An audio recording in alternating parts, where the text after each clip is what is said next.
Drew Brees joining us on the show. Man, you are a competitor. All right, just to clear the record, Dan.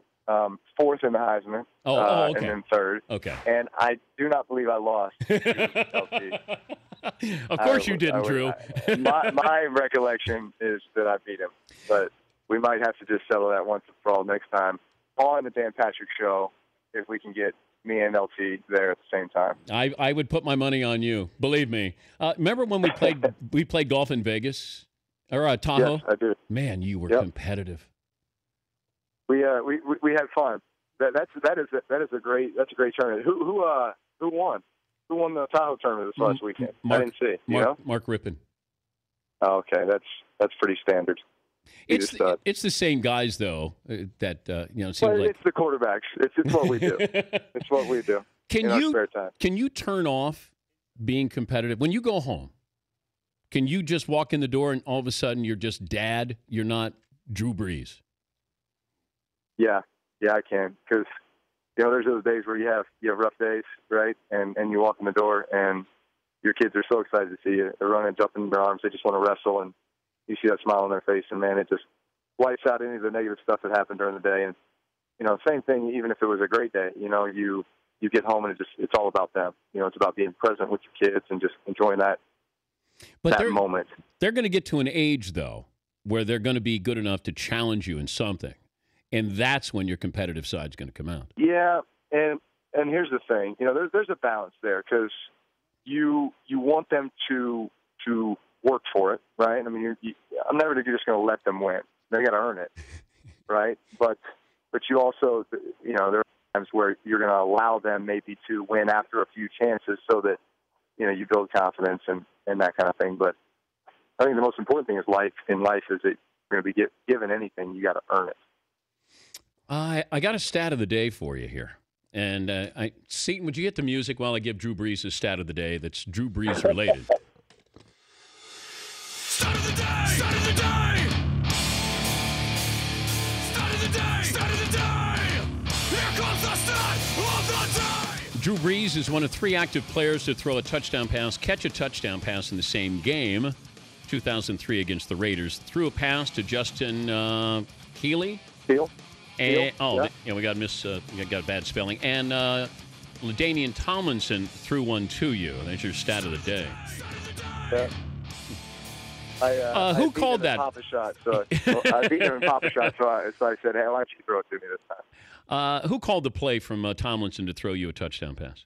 That would have been Cam Cameron, our offensive coordinator with the Chargers at the time. What's it like though when you're in the huddle and you got to be kind of hiding your enthusiasm because now you're going out for a pass. Tomlinson's going to throw it to you. You have to be a good actor. I mean, there's some acting skills that come along with that because, like you say, you get this opportunity. It'd be like a tackle eligible pass, right? Yeah. That tackle knows this is his one opportunity, perhaps in his entire career. Certainly, like it's a once every 5 years call to get this. So don't mess it up. So that was my whole thing. Is just number one, don't mess it up. Hope for the right look, and then just temper your enthusiasm a little bit coming out of the huddle. He's Drew Brees of the Saints. But do you tell that tackle eligible, hey, knucklehead, don't give it away at the line of scrimmage? Yeah. Here's my experience with tackle eligible, though, is that you run it in practice, and, he's making one-handed catches and he's, doing all this acrobatic stuff just to kind of show off a little bit, right? Yeah.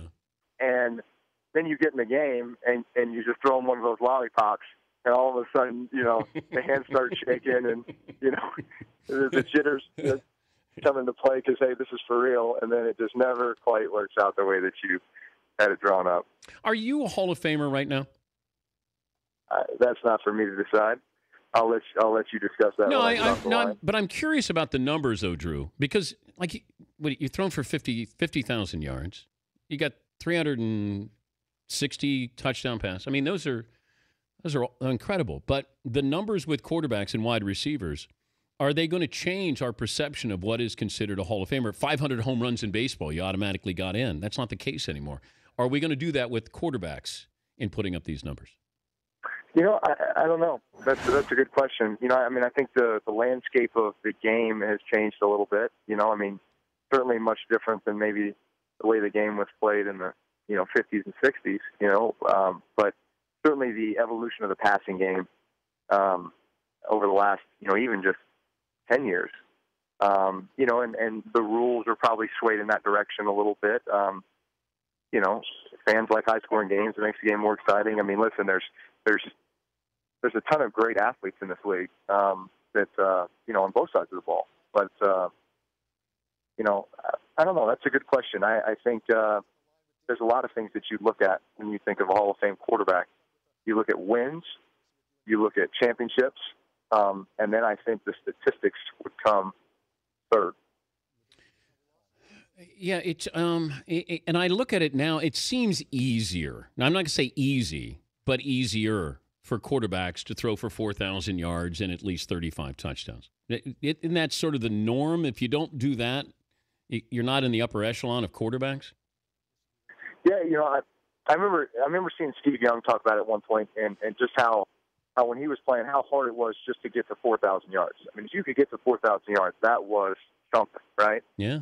And now I think you look at the end of the year across the league, and obviously there's quite a few guys that are over 4,000. So that kind of has become the norm. Listen, I think we're throwing the ball a lot.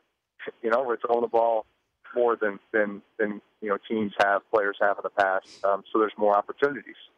The game is still the same length of time. The clock still stops at all the same times. Mm-hmm. But man, you've got some unbelievable athletes out there playing, and why not throw the ball to them all? Everything good with Jimmy Graham? Do you poke fun at him and refer to him as a tight end?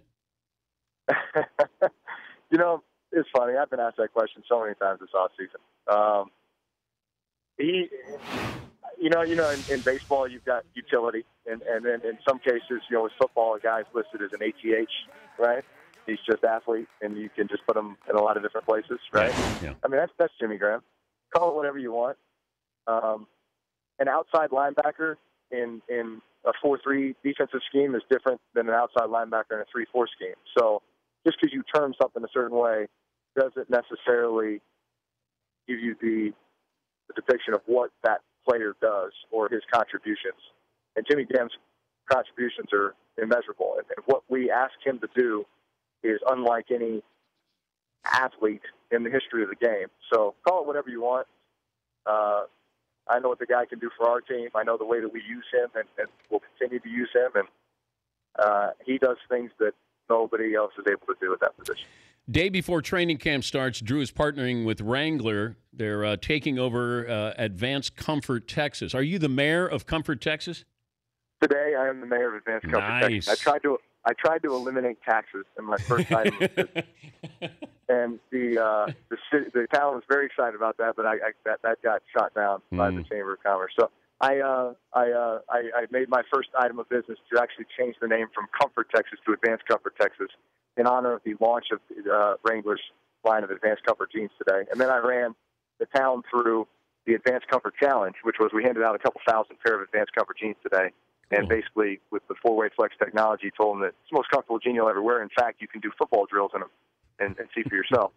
We put that to the test for about 15 minutes. I brought the ladder out on the high school field at Bobcat Stadium, and we did ladder drills and we did some cone drills. And 15 minutes later, I think I had them all convinced. So then we made a $10,000 donation to the town of Comfort, Texas. So cool. it was a good day. If you ran for mayor of New Orleans. What if? Yeah. Would you win? I really like our mayor. That's not the answer. Someday, maybe. You know what? I got a little taste of this mayor thing. Yeah. I like it. So who knows? Maybe 10 years from now, might be in the cards. Just so you know, we were trying to get LT on the phone, so it went right to voicemail. So we were trying to get LaDainian Tomlinson's side of the story here. He can refute it all he wants. The only way we're going to sell this thing is right back on the TV show live. Papa Shot legend Drew Brees, who finished 4th and 3rd in the Heisman Trophy balloting. Good to talk to you. Good luck in training camp, Drew. Okay, thanks. All right, Drew Brees, Saints quarterback.